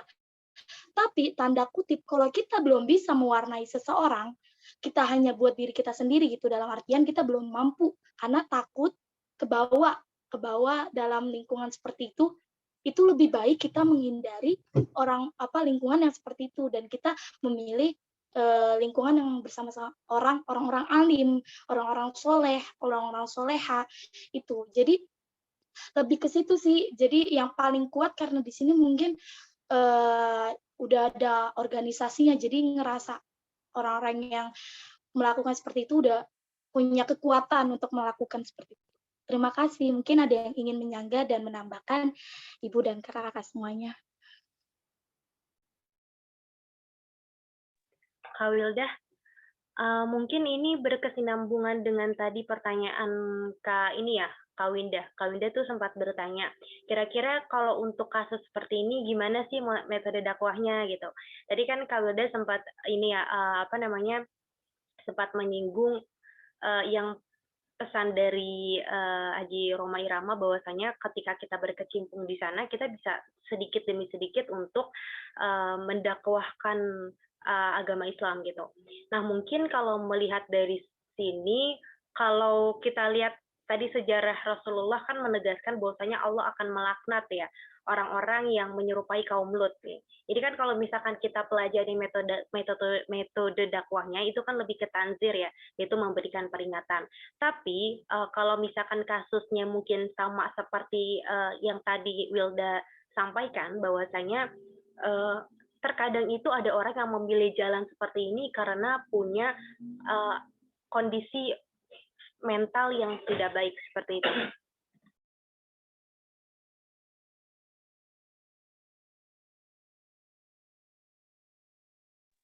Iya, kemudian karena kondisi mental yang tidak baik itu saya kira tidak dilakukan dengan tanzir mungkin ya, karena kalau misalkan dilakukan dengan tanzir kayaknya ini agak sensitif gitu, mungkin bisa melalui pendekatan secara emosional dan lain sebagainya gitu, sampai seseorang itu tersentuh dan kita mengarahkan untuk agar dia menemukan jati dirinya. Seperti itu aja mungkin untuk berkaitan dengan pertanyaan Kak Winda ya.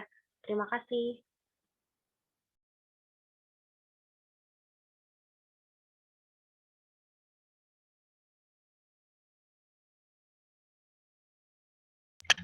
Iya, terima kasih Kak Hamidah, Kak Wilda, dan kakak-kakak yang lainnya.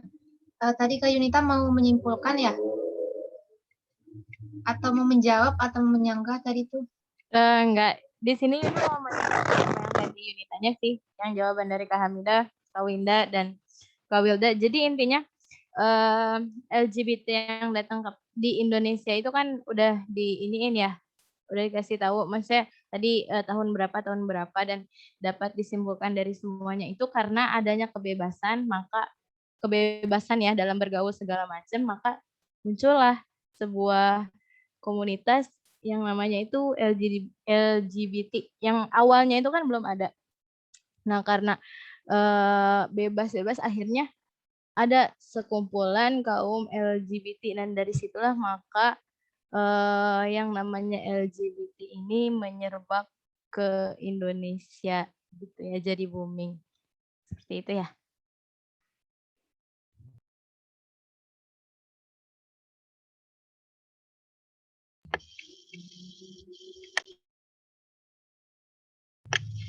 Iya Kak, jadi mungkin semua pertanyaan sudah terjawab ya, Alhamdulillah. Makasih teman-teman yang sudah membantu. Mungkin selanjutnya diserahkan kepada Ibu selaku dosen Masail Fikih. Kepada Ibu saya persilahkan. Oke, sebenarnya nggak ada lagi nih yang bisa saya ungkapkan ya. Senang, bahagia, yang bawa materinya, Masya Allah, hebat-hebat, penyanggah, penambah, yang bertanya, semua hebat-hebat. Jadi saya mau ngomong apa dong? Udah lebih hebat kalian ini. Masya Allah, oke. Nah, ada pertanyaan nggak? Ibu, saya izin bertanya, masih bisa nggak? Ya, tadi kan ngomongin tentang isi dari LGBT gini ya. Terus Cindy izin bertanya, kalau misalkan si Fulan atau Fulana udah pernah melakukan LGBT gitu, terus cara untuk tobat atau dihukuminya itu seperti apa? Kalau ini kan tadi dibilang dari pendapat siapa, Kak Hamidah, itu bahwa harus dihukum mati. Berarti dia itu harus bertobat dulu, baru dihukum mati, atau untuk zaman sekarang itu kita serahkan aja sama apa tuh, sama pemerintah apa gimana gitu Bu? Masih belum paham cara untuk bertobatnya gitu. Ya, kalau misalkan kita rujuk pada zina itu kan sebenarnya bukan hubungan gini. Zina itu kenapa dilarang? Karena hubungan intim di luar nikah atau hubungan intim dengan mahram atau non mahram yang belum yang belum sah. Nah, kemudian bagaimana dengan yang sejenis? Nah, sejenis ini bisa nggak kita hukumi sebagai zina? Ada beberapa ulama yang melihat bahwa sejenis ini bukanlah bentuk dari zina, tapi bentuk dari penyakit kejiwaan. Nah, sehingga kalau ada penyakit, maka yang memiliki penyakit itu harus diasingkan atau dipindahkanlah, direhabilitasi. Sama dengan katakanlah sekarang COVID ya, harus diasingkan dulu. Nah, sampai sembuh. Kira-kira seperti itu. Kemudian apabila dia kembali lagi, maka dalam hal itu baru dihukum. Nah, hukumannya itu bagaimana? Ada yang mengatakan karena dia itu sama-sama memuaskan hasrat, berarti hukumannya disamakan, dikiaskan dengan zina. Karena zina kan memuaskan hasrat juga. Nah, dan ada yang mengatakan karena ini bukan zina, ini adalah penyakit, maka dia harus diberi hukuman ta'zir, artinya sesuai dengan kehendak atau kebijakan penguasa. Ya. Nah, kemudian bagaimana sekarang ini? Sekarang ini di negara kita memang belum ada peraturan atau undang-undang yang membolehkan. Justru itu kan dilarang. Namun di sisi lain, selain itu dilarang, itu pun tidak dihukum. Seperti tadi Wilda bilang, banyak sekali perkembangan yang pesat sehingga banyak yang menjadi LGBT, baik itu perempuan atau laki. Nah, masuklah dalam organisasi itu. Organisasi itu ada nggak di negara kita? Ada. Kemudian kenapa negara tidak bertindak kalau memang hukum di sininya melarang? Harusnya kan sudah ada tindakan. Nah, jadi memang adanya pembiaran oleh pemerintah yang menjadikan itu meluas. Kalau memang sesuai undang-undang kita tidak boleh dan itu dilarang, ya harusnya tidak ada juga organisasinya. Sehingga tidak ada yang bersandar ke situ dan bertambah banyak. Tapi pembiaran itu dianggap pertama pelecehan bagi umat Islam. Walaupun banyak muslimin yang menjadi LGBT juga. Dan itu pelecehan bukan saja pada umat Islam, tapi pada simbol negara. Dan juga pelecehan terhadap agama-agama lain yang merupakan, yang semua setuju bahwa tidak boleh adanya hubungan intim sejenis.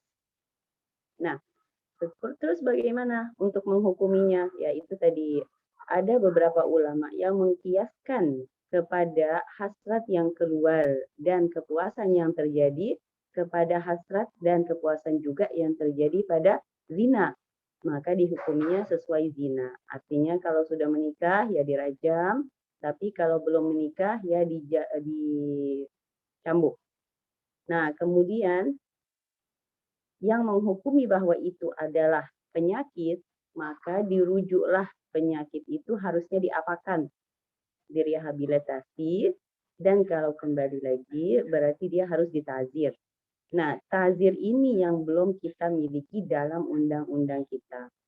Sehingga bisa kita katakan bahwa dalam negara kita ini pelarangan sudah ada, tapi pencegahan belum ada. Nah, itulah tugas kita semua nanti untuk sama-sama bisa mencegah itu. Kalian kan nanti akan jadi aparat negara, siapa tahu nanti ada menteri sosial, menteri peranan wanita. Nah, tugas kalian adalah menjaga dan mencegah hal-hal seperti ini sehingga generasi kita benar-benar bisa tumbuh sehat, jasmani rohani. Karena ini kan penyakit, kalau memang kita katakan itu penyakit, tapi tidak keseluruhan penyakit, itu adalah degradasi akidah dan qanaah di dalam diri masing-masing. Kalau kata saya ya, itu degradasi akidah. Oke, nah itu kira-kira sini. Baik Bu, makasih Bu Amira. Sama apalagi, siapa yang mau tanya? Kawan-kawanku silakan.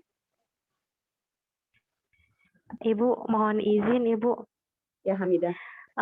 Mungkin kalau untuk LGBT dan lain sebagainya, sebenarnya kan kalau untuk penanganan sendiri yang paling efektif adalah berpuasa, teman-teman. Biar kita bisa menahan hawa nafsu ya, entah itu nanti berdampaknya kepada LGBT, transgender dan lain sebagainya. Jadi kuncinya memang adalah berpuasa. Itu yang paling simpel dan yang paling dekat mungkin dengan syariat ya, meskipun mungkin kita mungkin memang kita butuh secara regional, secara fundamental undang-undangnya apa gitu ya. Cuma mungkin secara aspek psikis, kemudian juga aspek dari segi teologinya atau dari segi spiritualitasnya dengan puasa untuk mencegah hawa nafsu. Itu aja mungkin teman-teman. Terima kasih. Ya. Jadi begini, apabila kita anggap bahwa itu penyakit, terus kita adalah orang sakit. Sakit itu kan butuh dua. Butuh penanganan dari luar dan tekad kuat dari dalam. Nah, penanganan dari luar ini tidak ada. Ya kan? Pemerintah belum menyediakan penanganan, tidak ada pencegahan, tidak ada pengobatan, dan sebagainya. Kemudian, penanganan dari dalam itu adalah tekad yang kuat. Oke.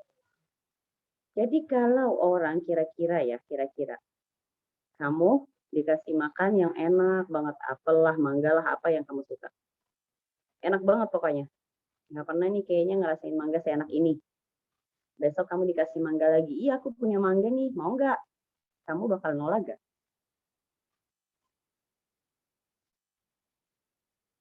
Coba jawab. Enggak, Bu. Bakal nolak. Enggak. Nah, itu mangga ya, yang hanya masuk terasa di lidah. Sedangkan kepuasan melalui, entahlah, ada yang udah married di sini? Belum ya? Kepuasan seksual itu bukan saja melalui lidah.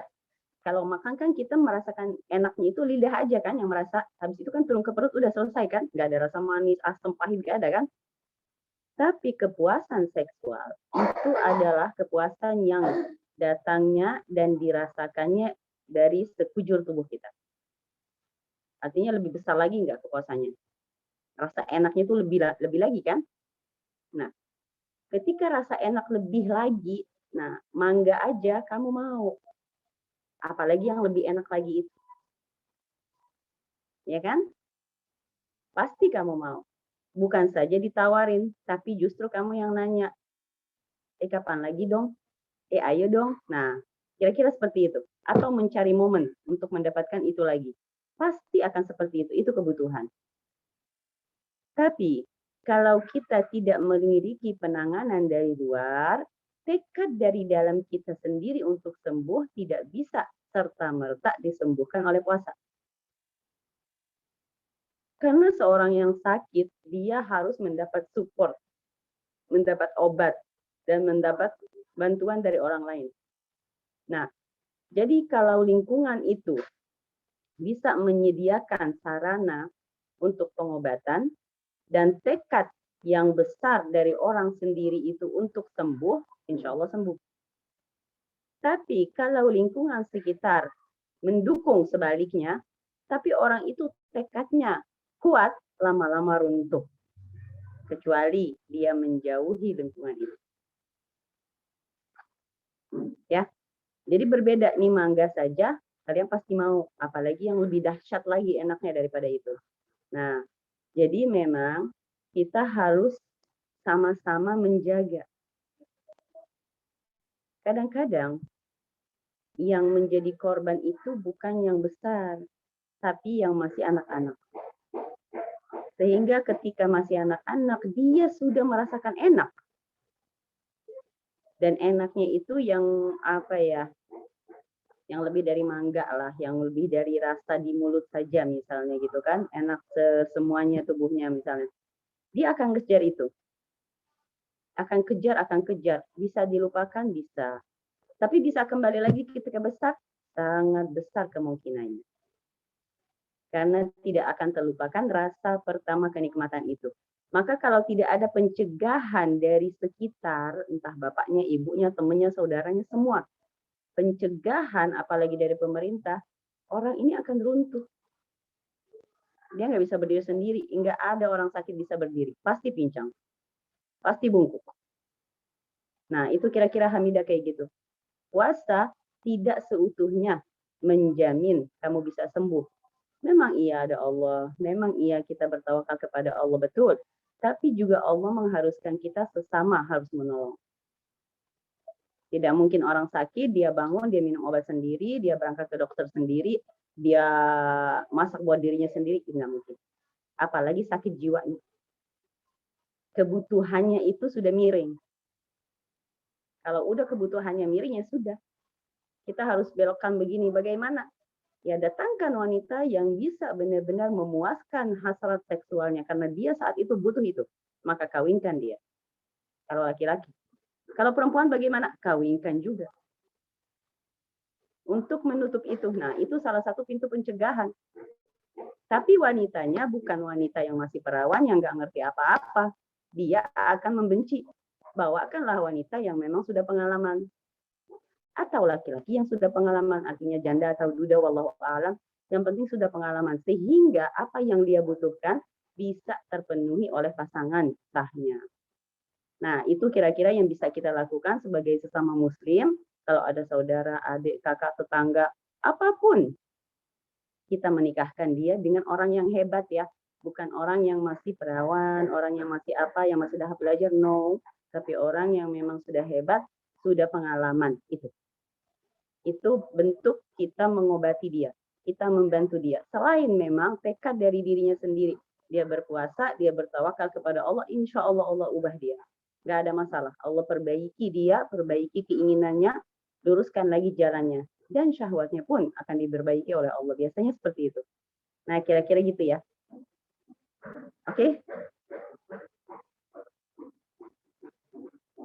Siapa lagi yang mau tanya?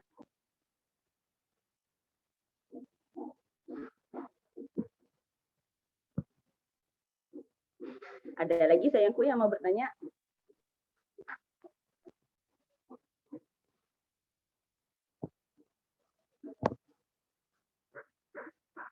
Suara saya jelas nggak? Jelas, Ibu. Jelas, Jelas, Ibu. Bu. Jelas, Ibu.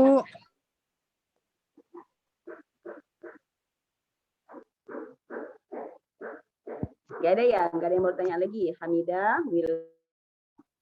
Siapa lagi tadi kawan-kawan kita?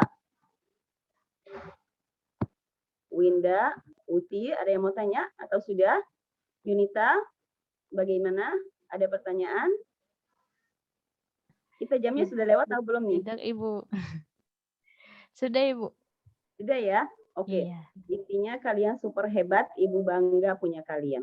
Ya, pertahankan terus semangat pelajarannya dan Ibu sangat suka kalian itu mengambil ilmu bukan saja dari ilmu klasik, tapi kalian mengambilnya dari kedokteran, kemudian dari apa. Aku suka banget. Ya, terima kasih semangatnya semua. I love you all. Untuk bintang kelas. Oke, bintang kelas kita hari ini Winda lagi. Oke, Win, tepuk tangan. Selamat ya Winda.